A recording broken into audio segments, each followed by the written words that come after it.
우리 빌립보 교인들에게 베푼 가르침은 추상적이거나 혹은 이론적인 것이 아니라 분명한 목적이 있고 행동으로 실천되어야 할 것들이지요. 바울은 성도들이 언제나 도덕적, 영적으로 탁월하게 생각하고 행동해야 한다는 것을 권면하고 있습니다. 특히 오늘 8절의 말씀에 8가지 항목이 나오는데요. 성도들이 정신적인 영역에서 반드시 명심해야 할 덕목들이 열거되어 있는 것이지요. 8절 말씀, 9절 말씀을 다시 한번 읽어볼까요? 시작.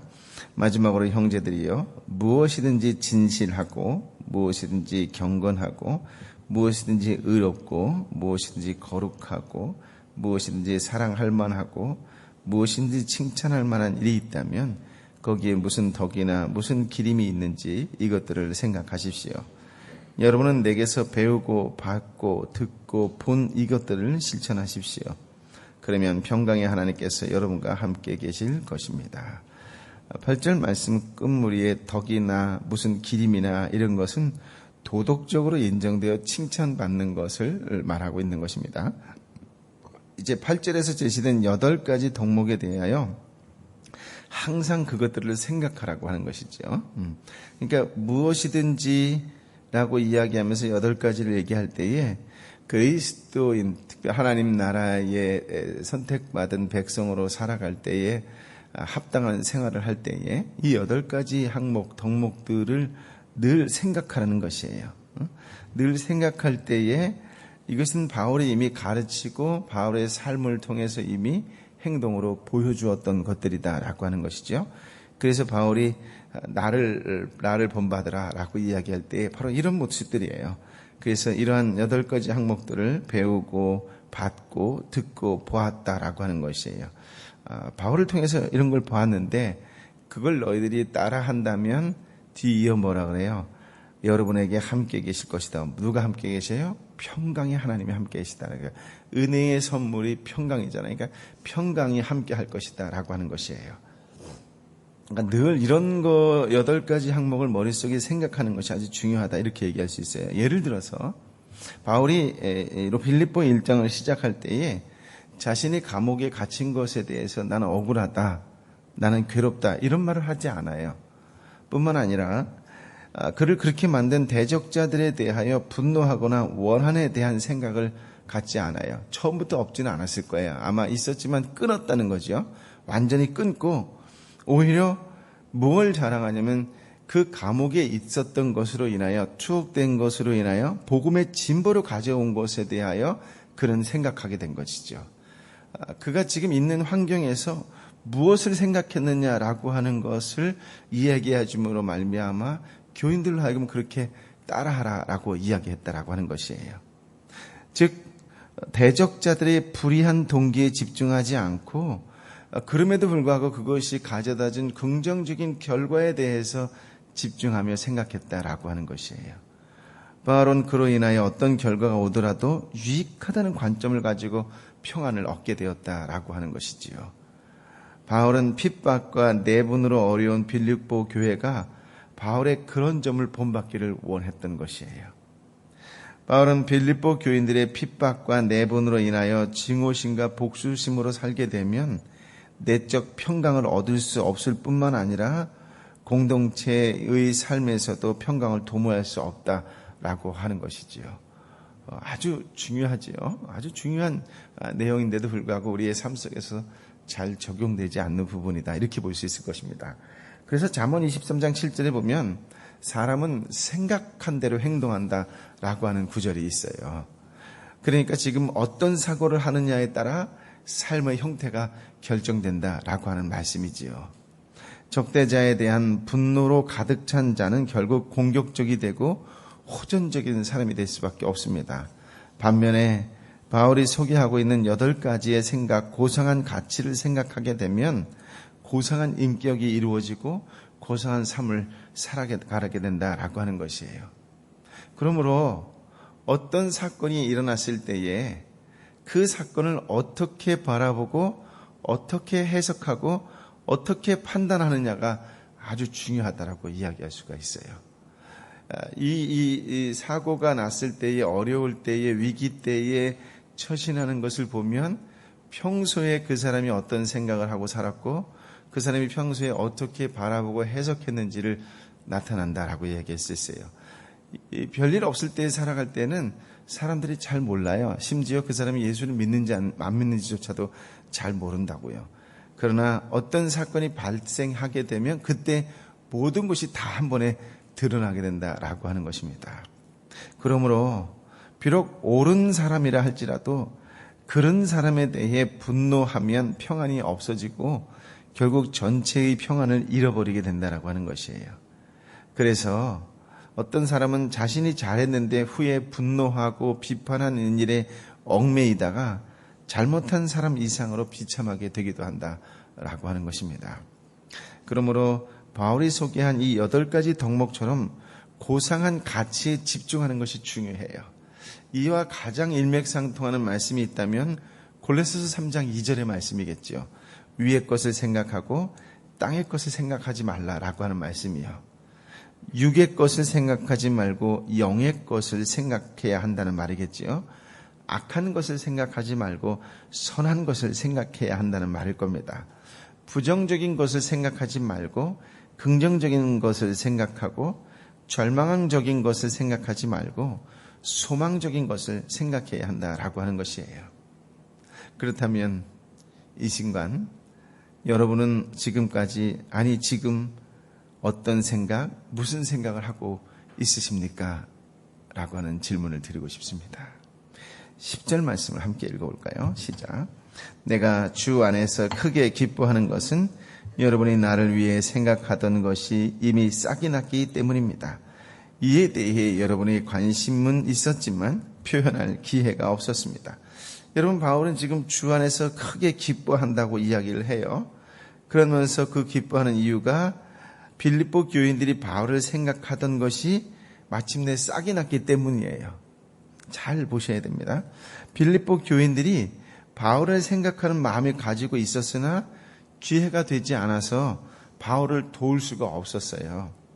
그런데 마침내 기회가 되어서 헌금을 하여 에바브로디도를 통해 바울에게 보내왔다라고 하는 것이에요. 바울은 그 후원금을 받고 빌립보 교인들이 선한 마음을 가진 것과 그것을 실행에 옮기게 된 것을 기뻐하는 거예요. 그것을 통하여 그들이 하나님 앞에 믿음이 분명히 자라난 것을 기뻐하는 것이지요. 예를 들어서 데살로니가 2장 5절에 보면 데살로니가 교회에서는 바울이 돈에 대한 탐심을 가지고 복음을 전한다라고 비방하고 있었어요. 또 고린도 후서 12장 16절부터 18절에 보면 고린도 교회에서는 바울이 예루살렘 교회를 빌미로 돈을 얻어낼 목적으로 자신을 위한 기금을 마련하도록 디도를 이용했다는 비난을 쏟아지기도 했어요.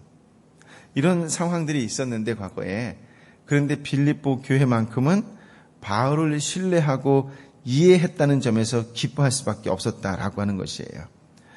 빌립보 교인들은 처음부터 바울을 돕고 싶어 했었어요. 그러나 바울이 2년간 가이사랴 감옥에 감금되어 있고 그의 배가 난파되는 사건을 겪는 동안 그를 돕지 못했었다가, 그러다가 이제 로마의 감옥에 갇히게 된 후 에바브로디도를 통하여 후원금을 보내고 에바브로디도가 바울을 섬길 수 있도록 도울 수 있었던 것이죠. 바울은 에바브로디도가 후원금을 가지고 오자 그들의 마음을 확인하게 되었고 위로가 되었을 뿐만 아니라 빌립보 교회 소식을 에바브로 통해서 들을 수 있어서 기뻤다라고 하는 것이에요.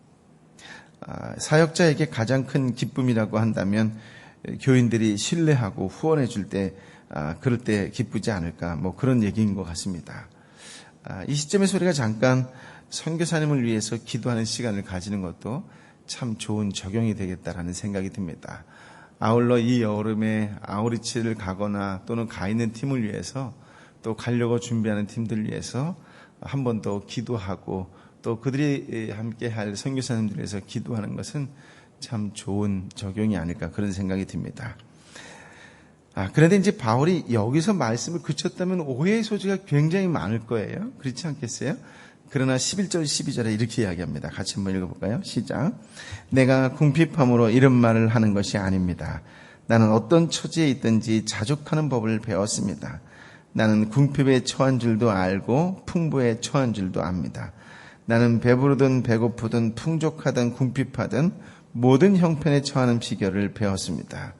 바울이 빌립보 교인들에게 에바브로디도를 통해 후원금을 보내준 것에 대해서 감사를 했죠. 바울은 빌립보 교인들이 혹시 자신을 오해하지 않겠는가 하는 생각을 가진 것 같아요. 바울이 후원금에 대한 기쁨을 표시하므로 바울이 후원금에 대한 욕심으로 그런 말을 한다는 오해를 받을 수 있다는 생각을 했던 것 같습니다. 그래서 자신이 궁핍하기 때문에 그런 말을 한 것이 아니라고 하는 것을 통하여 11절, 12절 말씀을 하는 것이에요. 이 말씀의 배경이 어디서 왔다는 것이 굉장히 중요하다라고 하는 것이죠. 바울은 11절, 12절의 말씀에 보면 어떤 형편에서도 자족하기를 배웠다라고 하는 거예요. 일체의 비결을 배웠다라고 하는 거예요.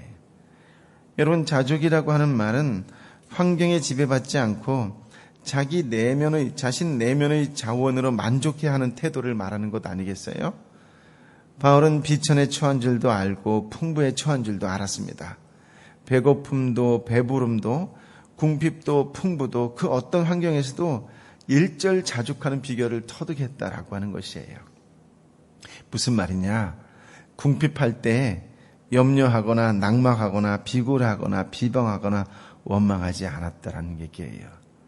또 풍부할 때 멸시하거나 자만하거나 방종하거나 방탕하거나 타락하지 않을 수 있었다라고 하는 것이에요. 바울은 감옥에서 연단을 받으면서 인격이 어떤 처지에서도 적응할 수 있을 정도로 자랐다, 성장했다, 성숙했다라고 하는 말이겠지요. 바울은 풍부한 환경을 만날 때도 그래 있었고 비천한 환경을 만날 때도 있었습니다. 풍부할 때도 허영과 방탕과 교만으로 기울어지지 않았지만 비천할 때도 좌절하거나 원망하거나 분노하지 않았다라고 하는 것이에요. 그는 건강할 때뿐만 아니라 병들 때도 있었고 부유할 때뿐만 아니라 가난할 때도 있었고 존경받을 뿐만 아니라 비방받을 때도 있었고 보호받을 때뿐만 아니라 핍박을 받을 때도 있었다고 고린도후서 11장 24절 이하는 기록하고 있습니다. 더욱이 본문이 말하는 상황은 복음 전도 사역하다가 예루살렘에서 붙잡혀 로마에까지 호송되어 감옥에 갇혀 있을 때 아닙니까? 그런데도 불구하고 바울은 뭐라고 얘기하여 자족하는 일체의 비결을 배워서 평안을 얻었다라고 하는 것이에요. 여러분, 잠언 30장 8절 잘 알고 계시죠? 허영과 거짓으로 내게서 멀리 하시고 내게 가난도 부도 허락하지 마시고 오직 내게 필요한 양식으로 나를 먹여 주십시오. 어찌 보면 바울은 이 잠언의 기도 내용을 뛰어넘는 그런 신앙을 가지고 있었다라고 하는 것이에요. 근데 여기서 중요한 것이 무엇이냐면 바울이 이렇게 자족할 수 있었던 그런 이유가 무엇이었을까? 근원이 무엇이었을까라고 하는 것이에요. 그것은 그는 어떤 상황과 환경에 있다 할지라도 그것은 곧 하나님의 주권적 섭리에 있다라고 하는 것을 믿었기 때문이에요. 오늘 우리가 묵상하는 말씀 가운데 제일 중요한 핵심 중에 하나가 바로 이것이에요. 그는 하나님의 주권적 섭리를 믿었다라고 하는 거예요. 자신이 당한 어려운 환경이 하나님께서 허락하신 것이라고 믿은 거예요. 자신을 통해 하나님의 뜻이 이루어지기 위해 하나님의 뜻이 이루어지기 위한 하나님의 계획과 섭리 안에 지금 내가 있다라고 하고 생각하고 있는 것이에요. 하나님의 어떤 계획이 있을 것이라고 바울이 믿었다라고 하는 것이에요. 즉 로마서 8장 28절의 말씀처럼 어떤 상황과 어떤 환경이 있다 할지라도 지금 내가 있는 이 자리를 통하여 하나님께서 모든 것이 합력하여 선을 이루실 것이다라고 하는 확고한 믿음이 있었다라고 하는 것이에요. 바울이 지금 이러한 것을 본받으라고 이야기하는 거예요. 그가 빌립보 감옥에 갇혔을 때 하나님께 찬양하고 감사할 수 있었던 것도 하나님의 섭리를 믿었기 때문이라고 하는 것이에요. 사도행전 16장, 17장에 보면 이러한 기록들이 많이 나와요. 실제로 바울이 감옥에 갇힌 사건으로 인하여 어떤 일이 생기게 돼요? 간수와 그의 가정이 예수 그리스도를 믿게 돼요. 그리고 결국 그것이 씨앗이 되어서 빌립보 교회가 세워지게 되는 것이죠. 뿐만 아니라 바울이 로마 감옥에서도 기뻐할 수 있었던 것은 하나님의 섭리를 믿었기 때문이에요. 그것을 통하여 복음의 진보를 가져오리라고 생각했기 때문이지요. 실제로 바울이 감옥에 갇혔을 때 복음의 길이 막힌 줄 알았지만 친위대 안에 있는 사람들과 그들을 가까이 하는 황실 사람들이 예수를 믿게 되었고 결국 후에 황제조차 예수를 믿게 돼요. 콘스탄틴 대제 때에는 로마 전체가 기독교를 국교로 삼게 되고 그로 인하여 복음이 세계로 뻗어나가게 되었다라고 하는 것입니다. 여러분, 성경 속에는 이러한 사람들을 많이 찾아볼 수가 있어요. 여러분이 가장 잘 아는 대표적인 요셉에게도 그런 신앙을 엿볼 수 있습니다. 요셉이 어렸을 때에 형들에게 팔려 애굽 보디발의 집에 종살이를 하게 됐어요. 또 보디발의 아내가 거짓으로 무고로 감옥에 갇히게 되었습니다. 그러나 성경 어디에도 그가 불평하거나 원망하거나 미워하거나 좌절했다는 구절이 없어요. 무슨 말일까요? 바울처럼 요셉도 그것조차 하나님의 주권적 섭리라고 믿었기 때문에 그렇다라고 하는 것이에요. 자신을 통해 하나님이 비밀한 뜻을 이루기 위한 섭리가 있을 것이라고 믿었다는 거예요. 증거가 뭘까요? 창세기 45장 7절 8절에 그러한 구절이 나와요. 하나님이 큰 구원으로 당신들의 생명을 보존하고 당신들의 후손을 세상에 두시려고 나를 당신들 앞서 보내셨나니 그런즉 나를 이를 보낸 자가 당신들이 아니요 하나님이라고 고백하는 거예요. 나를 이리로 보낸 것은 요셉의 형제들이 아니라 하나님께서 먼저 보내셨다는 거예요. 하나님께서. 하나님의 주권적 섭리를 믿는 사람의 고백이라고 하는 것이에요. 여러분, 우리는 인생길에서 여러 가지 예측하지 못했던 고난의 현장을 만나게 됩니다. 어떤 형편과 처지에서도 자족하는 일체의 비결을 배워야 합니다. 무슨 말이냐? 하나님의 주권적 섭리를 믿어야 해요. 우리가 만나는 불행한 환경에서도 그것은 우연이 아니라 하나님께서 어떤 비밀에 속한 유익을 얻게 하기 위해 허락한 것이라고 하는 건 믿음이 있으셔야 돼요. 그러면서 끝까지 하나님만을 믿고 하나님을 바라보며 하나님의 마음이 어떤 것일까, 하나님의 뜻이 무엇일까, 하나님의 계획이 무엇일까에 대한 궁금증이 사라지면 안 돼요. 그래서 바울이 8가지 덕목을 준 거예요. 늘 묵상하면서 하나님을 알아라라고 하는 것이겠지요. 그렇다면 마침내 선한 목적을 이루시리라고 하는 것을 믿어야 합니다. 그래서 환경에 지배당하기보다는 환경을 이용하는 사람이 되어야 해요. 그 유명한 말로 온도계가 되지 말고 온도 조절기가 되어야 합니다. 아멘. 아멘. 13절 말씀을 같이 한번 읽어볼까요? 시작. 내게 능력 주시는 분 안에서 내가 모든 일을 감당할 수 있습니다. 이 구절에 대해서 많이 오해를 하는데 과거에 우리 전직 대통령들께서 하면 된다 이렇게 말씀하신 것으로 이 구절을 갖다 자꾸 이용하는데요. 그런 말 아니에요. 이 구절은 무엇이든지 할 수 있다. 그런 의미가 아니라고 하는 거예요. 물론 마가복음 9장 23절의 말씀처럼 주님께서 함께 하시면 모든 것을 할 수 있습니다. 라고 하는 믿음을 가지는 건 좋아요. 그러나 지금 이 13절의 말씀은 전후 문맥으로 보아 그런 뜻으로 한 말이 아니라고 하는 것을 여러분도 이제 알 것입니다. 성경 말씀은 뚝 떨어진 말씀이 아니라 이 문맥 속에서 해석되어질 수 있는 그렇게 바라보는 것이 바람직해요. 바울이 지금 어떤 말 하다 이 말이 나온 거예요? 풍부에 처한 줄도 알고 궁핍에 처한 줄도 압니다. 곧 자족할 수 있습니다. 환경에 지배받지 않고 내면의 만족을 얻을 수 있습니다라고 하는 가운데 나온 말이라는 것을 기억하셔야 돼요. 자족이라고 하는 건 당시의 스토아 철학에서 중요하게 여기건 덕목이었는데요. 그 철학자들이 얘기할 때의 이 자족이라고 하는 것은 자신의 힘으로 자족하는 것을 말하는 것이었어요. 그러나 바울이 말하는 자족은 그런 것이 아니라 하나님께서 예수 그리스도를 통해 주시는 힘으로 자족할 수 있다라고 하는 점을 강조한 것이라고 하는 것이에요. 바울이 어떤 환경에 처해 있든지 하나님께서 예수 그리스도의 복음을 증진시키려고 주권적 섭리에 속한 것을 알고 그 믿음으로 자족할 수 있었다라고 하는 것이에요. 우리도 주님이 주시는 능력으로 모든 형편을 이겨 나아가야 합니다. 여러분, 바울이 빌립보 교인들에게 보낸 후원금에 대한 감사 인사를 통해 바울의 진실한 사역관과 빌립보 교인들의 헌신적인 신앙을 우리가 동시에 볼 수 있었잖아요. 무슨 말이냐면 하나님 나라는 바울 같은 정신을 가진 리더의 노력과 빌립보 교인 같은 성도들의 노력이 합력하여질 때에 세워져 나아갈 수 있다라고 하는 것을 또 보여주는 것이다라고 하는 것이에요. 어느 누구 하나의 일방적인 독주가 아니라 합력하여 선을 이루어야 된다라고 하는 것입니다. 그런 의미에서 저와 여러분이 오늘 어디에 있든지 어느 곳에서 무엇을 하든지 간에 합력하여 선을 이룰 수 있는 그런 신실한 그리스도인으로 살아가야 될 줄 믿습니다. 그곳에 하나님의 놀라운 능력이 나타나게 될 줄 믿습니다.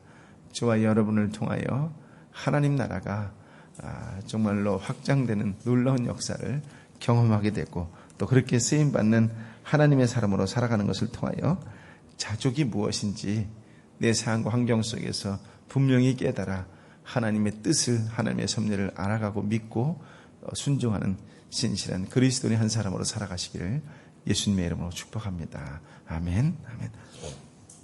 아버지 하나님, 바울이 우리에게 주는 이 생명의 말씀이 하나님께서 우리에게 주시는 말씀이요 예수님께서 몸소 실천하신 말씀이라는 것을 우리가 알고 깨달았습니다. 또 이제 배우고 받고 듣고 보기를 원합니다. 주님, 평강의 하나님이 함께 하신다라고 하는 이 분명한 메시지가 우리의 메시지가 되게 하여 주시어서 무엇이든지 진실하게 하여 주옵소서, 무엇이든지 경건하게 하여 주옵소서, 무엇인지 의롭게 하여 주옵시고 무엇이든지 거룩하게 하여 주옵시고 무엇이든지 사랑할 만하고 무엇이든지 칭찬할 만하고 거기에 덕이 있고 거기에 도덕적으로 인정되어 칭찬받을 만한 그러한 그리스도인으로 살아갈 수 있도록 날마다 주신 말씀을 묵상하며 또 묵상하며 그 말씀 가운데에 살아가는 그 말씀이 삶 가운데 드러나는 신실한 그리스도인이요 참된 하나님의 사람이 되게 하여 주옵소서.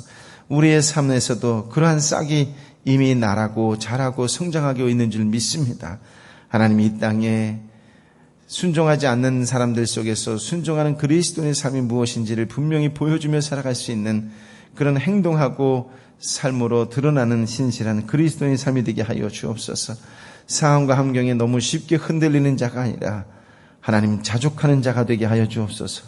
자족하는 자에게는 무슨 일이든지 감당할 수 있는 하나님의 능력이 함께 한다는 것을 알게 하셨사오니 하나님 어떤 상황 속에서도 주님 한 분만으로 나는 만족하고 주님 한 분의 뜻을 이루는 일에 기꺼이 쓰임받는 하나님의 사람이 되겠노라고 다시금 결단하고 결심하는 그렇게 말씀에 순종하는 믿음의 사람들 되게 하여 주옵소서.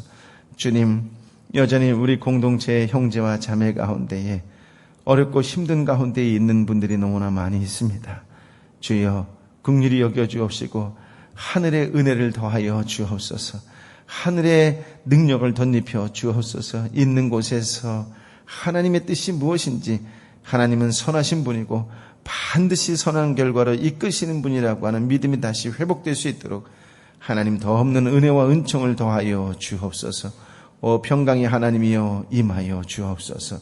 이제는 길이요 진리요 생명 되신 우리 주님 예수 그리스도의 은혜와 아버지 하나님의 크신 사랑과 성령 하나님의 내주 교통 위로 교통 충만하심이 오늘 말씀을 통하여 자족하는 그리스도인으로서 어떤 상황과 환경 속에서도 주님께서 보여주신 그 모습 그대로 배우고 따르고 듣고 실천하는 삶을 살겠노라고 다시 한번 순종의 길을 가겠노라고 결단하는 하나님의 사람들 한 사람 한 사람 머리 위에 저들의 일터와 삼터 위에 특별히 여전히 아프고 힘들고 지치고 열리지 않는 환경 가운데 눈물을 흘리고 있는 내 사랑하는 이웃 한 사람 한 사람 머리 위에 열방의 선교사님과 선교지 위에 이제부터 영원토록 함께하여 주옵기를 간절히 축원하옵나이다. 아멘.